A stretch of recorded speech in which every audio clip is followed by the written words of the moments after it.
Много силно енергийно място. Примерно това са Рилските езера.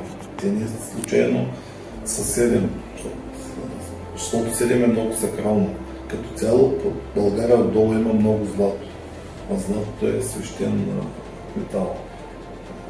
В миналото се е казвало, че златото е проводник на слънчевата енергия, което в общи линии е вярно.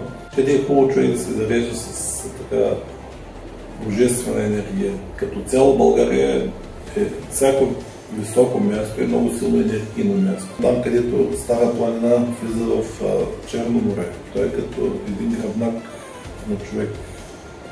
Имате възможност и хубаво да отидете на палатка за няколко дена. Сутрин като станете, ще видите как самия въздух вибира сутрин, слънцето като изгрява лятно време.